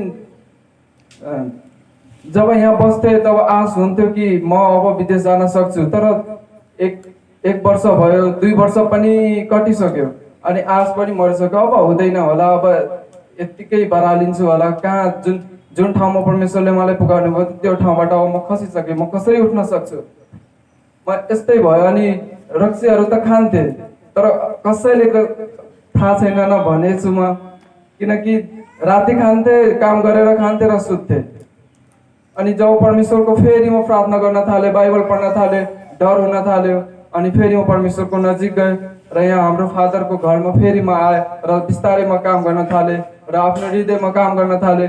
किनकि सबैभन्दा ठुलो कुरो हृदय नै हो। हामी जब परमेश्वरको हामी के सोच्छौँ कि हामी निस्केपछि त हामी अब फेरि किन जाने अनि नराम्रोतिरबाट शैतानले लैजान खोज्छ। तर हामीले सोच्नुपर्छ कि उहाँले हामीलाई निकाल्नु भएको छ भने परमेश्वरको दण्ड धेरै ठुलो। जब परमेश्वरले हामीमाथि क्रोध गर्नुहुन्छ, जस्तै आदमलाई परमेश्वरले कति ठुलो दण्ड दिनुभयो।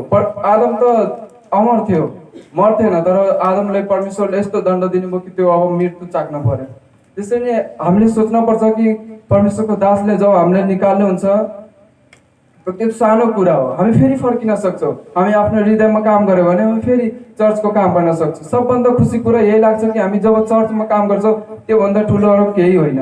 संसारमा तपाईँ जहाँ तपाईँको हृदयले आफै गवाइदिन्छ। तपाईँ जेसुकै काम गर्नुहोस् खुसी पाउनुहुन्न। जब तपाईँ परमेश्वरको वचनदेखि परमेश्वरको उपस्थितिदेखि जब टाढा बस्नुहुन्छ तपाईँलाई खुसी हुँदैन। त्यो केही काममा सन्तुष्ट हुनुहुन्न। त्यति बेला म अगर विदेश गएको भए म बिग्रिन्थेँ होला, किनकि मेरो हृदय शैतानकोतिरै गइसकेको थियो। तर म फेरि फर्केर परमेश्वरको अनुग्रह परमेश्वरको टाइम अनुसार परमेश्वरले मलाई फेरि डोर्याउनु भयो र म मेरो आत्मिक पिताले पनि धेरै धेरै धन्यवाद दिन्छु। अनि मेरो परमेश्वर जो मलाई फेरि फर्काउनु भयो र म फेरि चर्चमा काम गर्न पाएँ, म खुसी छु। मेरो गवाई चाहिँ यति हो र परमेश्वरले मेरो भिसा लगाइदिनु भएको लागि म परमेश्वरलाई पनि धन्यवाद दिन्छु।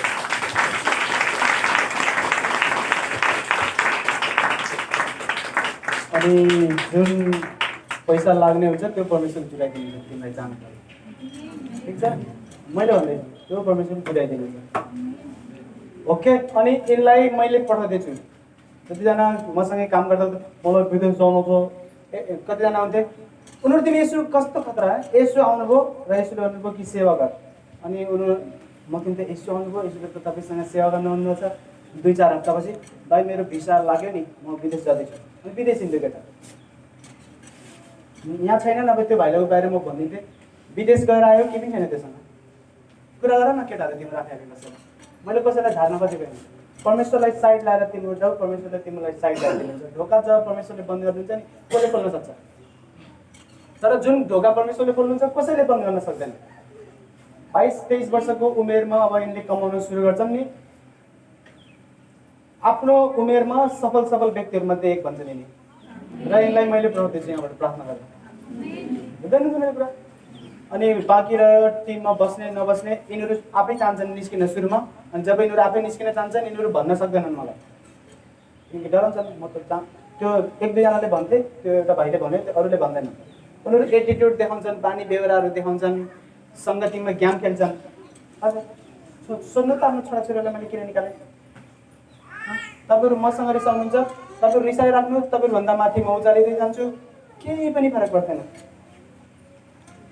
म हिरो थिएँ, हिरो छु, र स्वर्गमा त झन् सुपरस्टार हो मरेर गएको छु।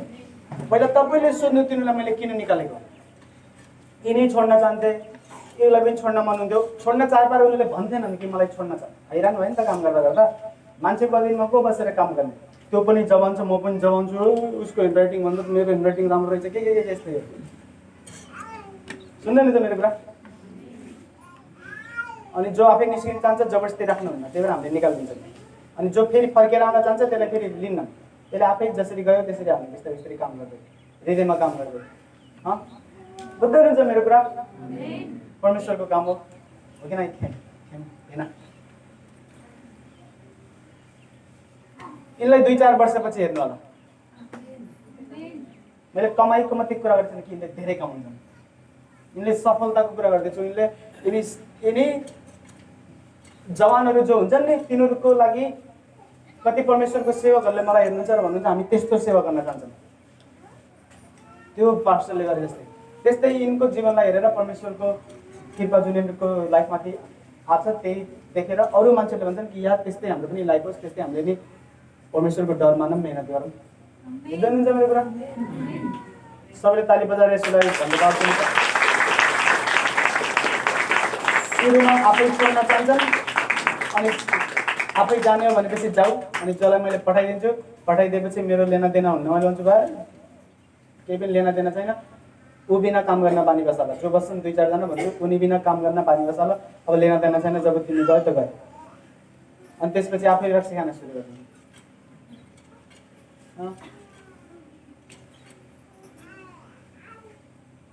आफै निस्किन चाहन्छन्, अनि ल जाने भए जाऊ।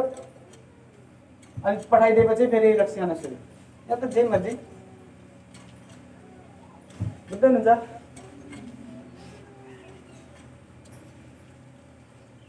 मैले भनिदिइसकेको छु भविष्यको, तपाईँले देख्नुहुन्छ। सबै ताली बजाएर यसलाई धन्यवाद दिनुहोस्।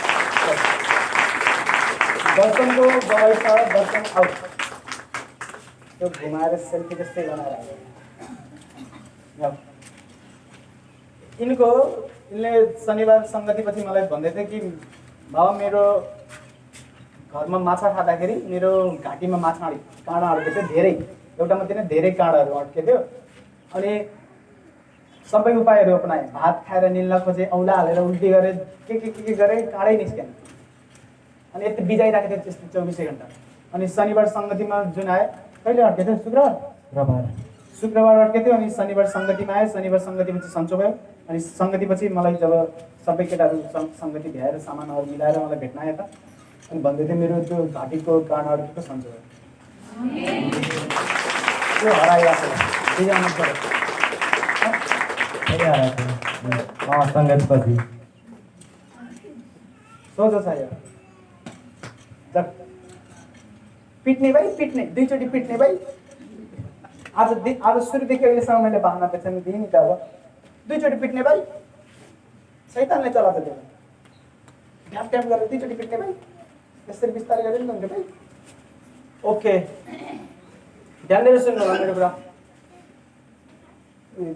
एन्सेल भाइ, कहाँ छौ तिमी? तिम्रो गाउँ कहाँ हो? बोलबाम? बरेवामा म आउँदैछु। फर्स्ट टाइम यो एरियामा फर्स्ट टाइम म कतै चङ्गाई सभा गर्न जाँदैछु। कपिलवस्तु कुरा गरेको रूपन्देहीमा पर्छ नि त्यो। रूपन्देहीमा फर्स्ट टाइम चङ्गाई सभा मेरो हुँदैछ यो बरेमा। मेरो भाइहरू आउँछन् तिमीसँगै, ठाउँ हेर्छन् तिनीहरूले यो ठाउँमा गर्ने भनेर। अनि त्यहाँ हामी आउँछौँ, तिम्रो गाउँको मान्छेहरू जो छ सबै बिमारी सबैलाई जम्मा गर, तिनीहरूको सामने चमत्कार हुन्छ, यसुले गर्नुहुन्छ। अनि सबै अचम्म पर्छन्। जुन यसुले तिमीलाई निको पार्नुभयो, भूत निस्क्यो, तिम्रो रक्सी खान छोड्यो, त्यो यसुले तिनीहरूलाई पनि अब चमत्कार गर्नुहुन्छ। ठिक छ? अनि तिनीहरूले यसुलाई विश्वास गर्छन्। हाम्रो पहिलो चङ्गाई सभा बरेवामा हुन्छ। केटाहरू 1-2 दिनमा गएर हेर्छन् त्यो गाउँ, त्यो लोकेसन। कहाँ से आइयो? बरेवा। अच्छा, सही बरेवा। अच्छा, नेपाली नै बुझला? बुझेन? लास्टमा भेट्छु म यिनीहरूलाई है केटाहरू। कपिलवस्तुमा जस्तै लास्टमा नयाँ मान्छे लाग्दैन हो। नाइ बुझाइ नेपाली तब गीत चाहिँ बुझाला न? हिन्दी गीत? हिन्दी गीत सुनाउने यहाँ कि नै? यहाँ नेपालीमै हुन्छ सङ्गति।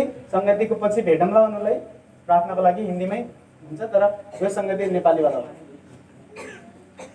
ध्यान दिएर सुन्नु मेरो कुरा। अनि बाँकी तपाईँ जति मान्छेहरू हुनुहुन्छ जो काम गर्न चाहनुहुन्छ राम्रोसँग, तपाईँ सबै टिममा हुनुहुन्छ। किनकि हामीले यस्तो काम गर्दैछौँ प्रभुको महिमाको लागि नेपालमा, जुन कहिले पनि नेपालमा भएन, कहिले पनि नै बुझ्दैन।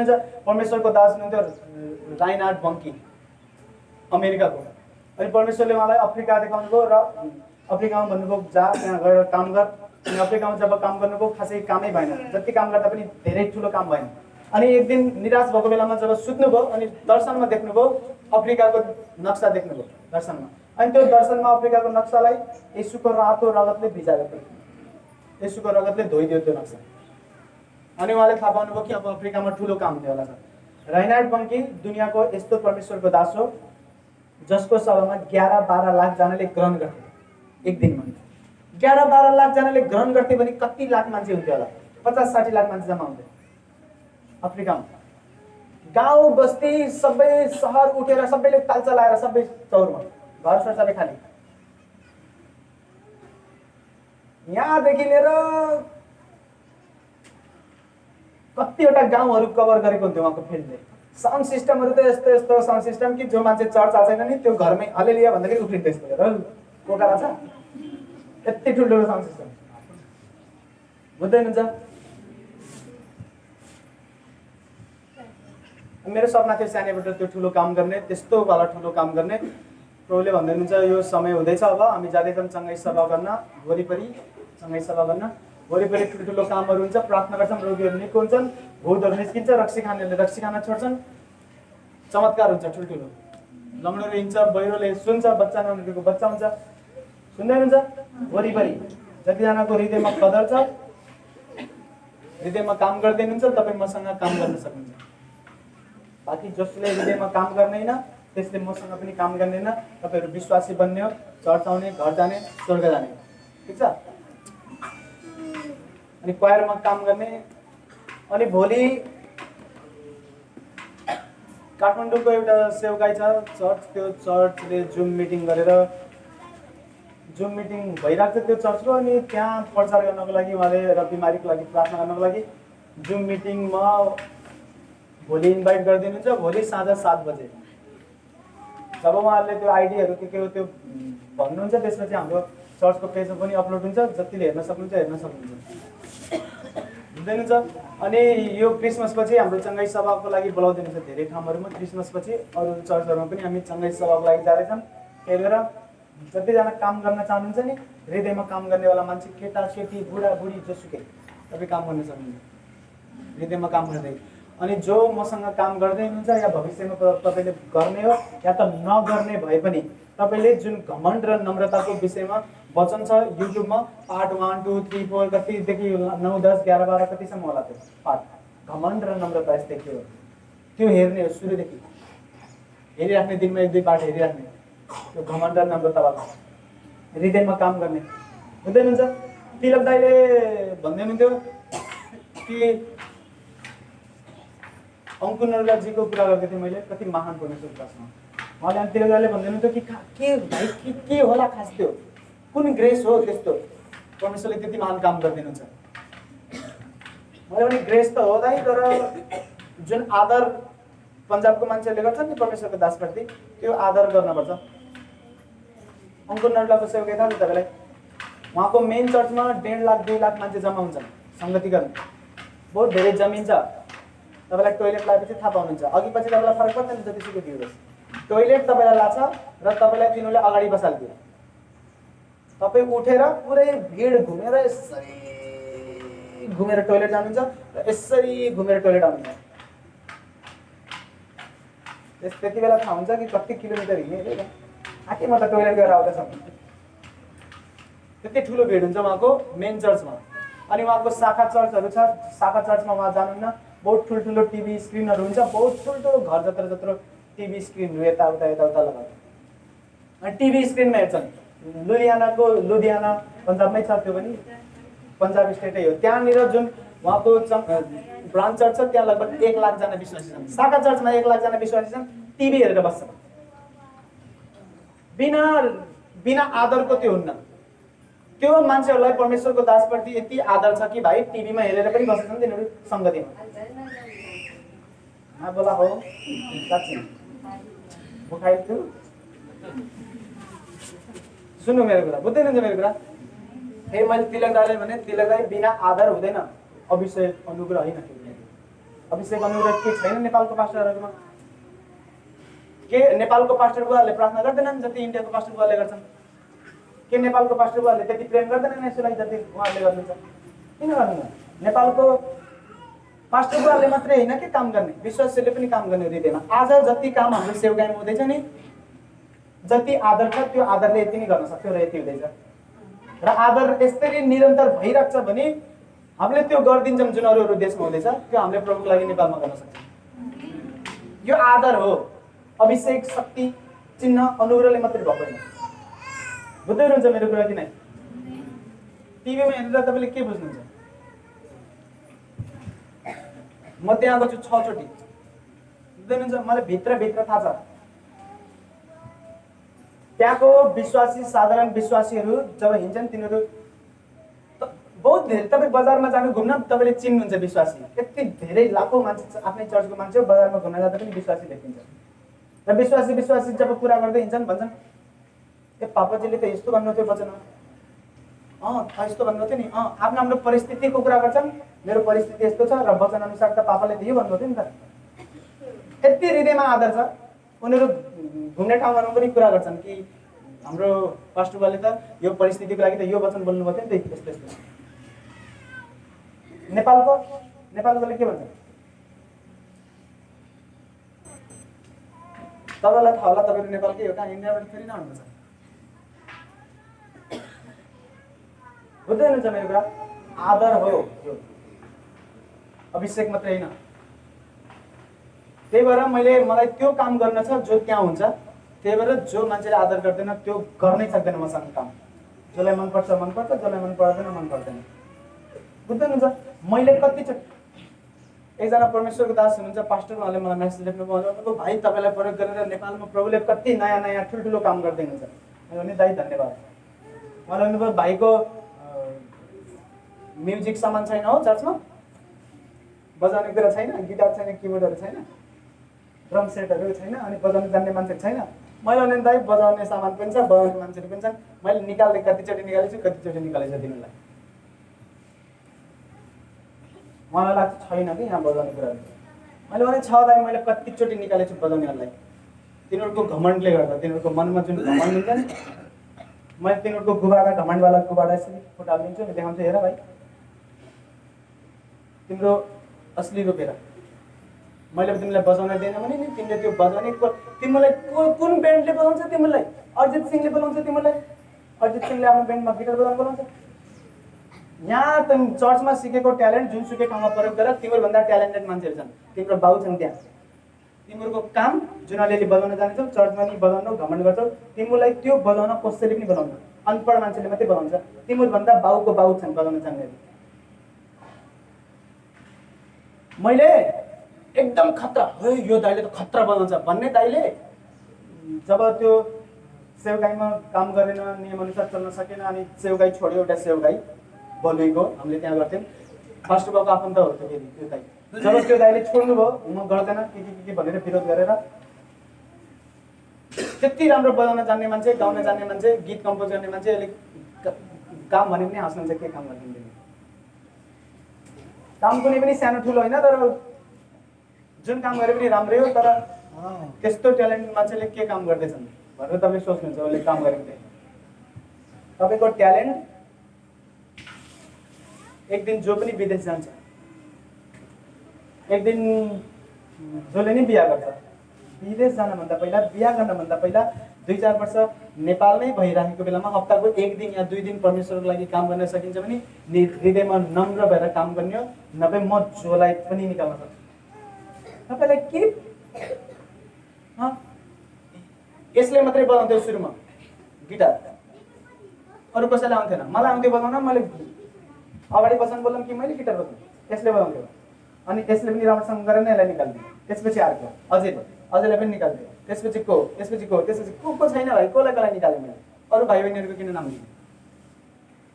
घर गएर बाबा आमासँग झगडा गर्छन्, आफ्नो बाबुसँग लड्छन्, शारीरिक रूपमा लड्ने भनेको यसरी। यस्तो हुन्थ्यो मेरो पनि, बाबासँग कुरा नमिल्दाखेरि यो गलत हो, यो ठिक हो, होइन यो भएन, त्यस्तो कुरा मिल्छ भाइ। बाबासँग लड्दैछन्, अब मलाई न बाबाको गल्ती होस् र तिम्रो गल्ती होस्, जसको मर्जी गल्ती होस्, बाबुसँग त लड्छस्, त जा यहाँबाट, त बस्दैनस् मेरो टिममा, विश्वासी मात्रै भयो। हृदयमा काम नगरेपछि, आदरवाला हृदय नभएपछि कामै गर्न सकिन्न। हृदयमा आदर लिएर गर्ने हो। ओके, त्यही भएर जतिजना चाहे तपाईँ बुढो मान्छे हो, जवान हो, सानो बच्चा हो, काम गर्न चाहनुहुन्छ परमेश्वरको लागि, तपाईँ भोलिन्टियर बन्न सक्नुहुन्छ। हाम्रो चङ्गाई सभा चारैतिर हुन्छ, यहाँ जताततै ठुल्ठुलो काम गरिरहेको छौँ हामीले। हृदयमा काम गर्नुहुन्छ, नम्र हुनुहुन्छ, तपाईँभित्र नम्रता छ, नम्रता नभए पनि नम्र हुँदै राख्नुहुन्छ, आफैलाई हृदयमा काम गरिराख्नुहुन्छ, तपाईँले गर्न सक्नुहुन्छ र बहुत ठुलो आशिष दिनुहुन्छ परमेश्वरले तपाईँलाई। खेर जान्न परमेश्वरको लागि काम गरेको, बुझ्दै हुनुहुन्छ है, यो गर्न पर्यो। अनि त्यसपछि प्रकाशलाई नाम दिने, अनि टक्क लगाएर काम गर्ने, बुझ्दै हुनुहुन्छ मेरो कुरा। अनि जब मैले केही जस्तै गीत प्र्याक्टिस गर्न बसेँ, गीत प्र्याक्टिस गर्न बसेको बेलामा गेम खेल्ने, भिडियो हेरेर बस्ने, म छैन भनेर।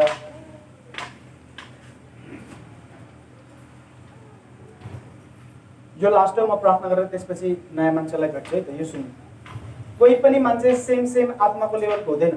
जति मैले बुझेँ होला तपाईँले नबुझ्नु होला, जति मेरो पिताले, आत्मिक पिताले, मेरो पास्टरले बुझ्नुपर्छ, मैले त्यति नबुझेको होला। हामी सबै आत्मामा फरक छौँ मान्छेहरू। आत्मामा फरक मान्छेहरूले एकअर्कालाई क्षमा गरेर मिलेर बस्छन्। यस्तो काम गर्दैन मैले गर्दा उसले अप्ठ्यारो होस्, उसले गर्दा मलाई अप्ठ्यारो होस्, यस्तो वाला काम गर्दैन। बुझ्दै हुनुहुन्छ मेरो कुरा। टिममा भएपछि मैले भन्नु खोजेको मिल्दैन कुराहरू, मलाई थाहा छ। घरमा 2जनाको 3जनाको परिवार हुन्छ, आफै परिवारमा झगडा हुन्छ, त यत्रो ठुलो टिमको मान्छे भएपछि किन झगडा हुन्छ? झगडा होला, कुरा नमिल्ला। तर माया गर्ने, एकले अर्कालाई प्रेम गर्ने, आफ्नो हृदय नम्र राख्ने, झगडामाथि झगडा नथप्ने, मिलेर काम गर्ने, काम गरेर भ्याएपछि आफ्नो आफ्नो गर, हो कि नै? हुँदैन हुन्छ मेरो कुरा? ध्यान दिएर सुन्नु होला यसमा। केटाहरू केटीको नजिक हुने, केटीहरू केटाको नजिक हुने, तिनीहरूलाई मैले चप्पलले पुठोमा यसरी खोलेर तिनीहरूको पुठोमा यसरी हानेर पठाउँछु। यो वाला मलाई मन पर्दैन। केटाकेटी बिहा गर्ने हो, गर्ने बिहा भेट्ने हो, बजारमा भेट्ने हो, चर्चमा होइन।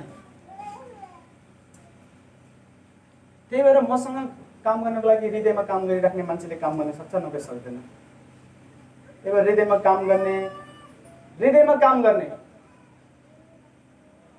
गल्ती सबैबाट हुन्छ, गल्तीले गर्दा कोही पनि मान्छे निस्किन्न, हुँदैन नि त? गल्ती हुँदा हुँदा पनि तपाईँलाई परमेश्वरले प्रयोग गर्नुहुन्छ र यहाँ हामीसँगै बसेर तपाईँ काम गर्नुहुन्छ। गल्ती हुँदा हुँदा पनि सबैबाट गल्ती हुन्छ, तर जब हृदयमा काम गर्नुहुन्न तपाईँले परमेश्वरको महिमा रोक्नुहुन्छ, घमण्डले गर्दा, एटिट्युडले गर्दा। अनि त्यति बेला परमेश्वरले भन्नुहुन्छ पाप त यसको क्षमा हुन्छ, तर हृदयमा जुन काम गर्दैछ तपाईँलाई चाहिँ परमेश्वरले हाम्रो हृदयमा काम गर्नुहुन्न। ध्यान दिएर सुन्नु होला मेरो कुरा। यो बिमारी मान्छे त्यो भाइ त्यहीबाट भन न, बिमारी कि के हो? हेर्नै जानुपर्छ अब। बिमारी हो, ल छोड्नु छोड्नु। ल ध्यान दिएर सुन्नु, फेरि हामी जाँदैछौँ यहाँबाट है। किनकि हाम्रो चङ्गाई सभा हुँदैछ, तपाईँहरू खुसी हुनुपर्ने हो कि परमेश्वरको लागि काम गर्न पाउँदैछन्। जसको आफ्नै एटिट्युड, आफ्नै घमण्ड छ, तपाईँलाई स्वागत छैन टिममा। चर्चमा स्वागत छ, चर्चमा जो सुकै हुन सक्छ, प्रभुको चर्च हो, टिमवाले मलाई दिनुहुन्छ। त्यही भएर टिम मेरो हो, त्यही भएर हृदयमा काम गर्ने, टिममा काम गर्ने, बिहा गर्ने बेलामा बिहा गर्ने,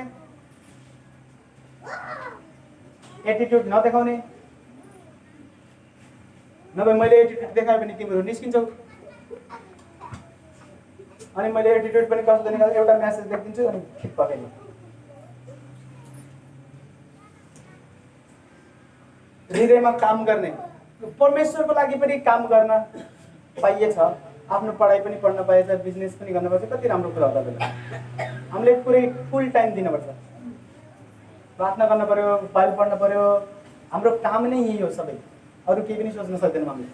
तर तपाईँहरू त आफ्नो काम पनि गर्न सक्नुहुन्छ र परमेश्वरको लागि काम पनि गर्न सक्नुहुन्छ।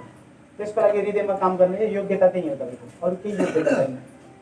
हृदयमा काम गर्ने, आफूलाई नम्र बनाइराख्ने। अनि बहुत महान महान काम गर्नुहुन्छ प्रभुले तपाईँको लागि। खेर जान्न भाइ, खेर जान्न।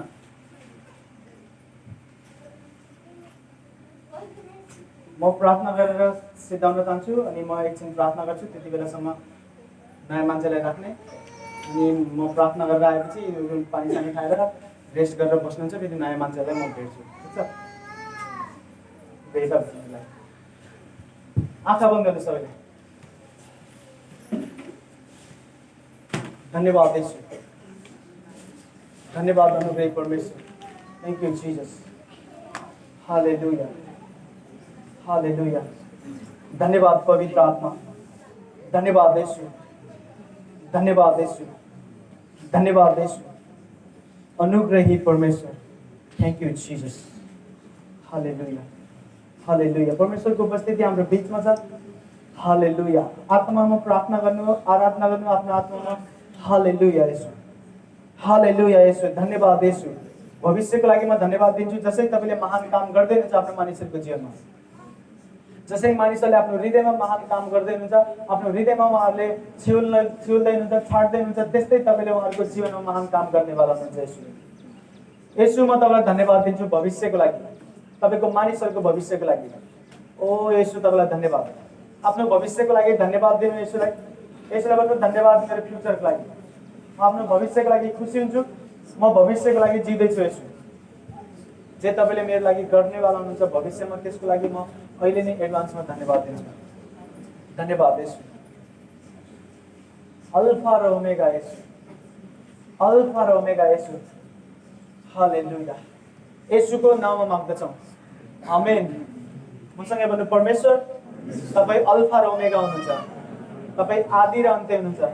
तपाईँले मेरो जीवन सुरु गर्नुभयो, र मेरो जीवनको अन्त्यसम्मै आफ्नो पुस्तकमा लेख्नु भएको छ। सुरुवात र अन्त्य तपाईको हातमा छ। येशूको नाउँमा, येशूको नाउँमा, आमेन। ध्यान दिएर सुन्नु मेरो है, आँखा खोल्नु।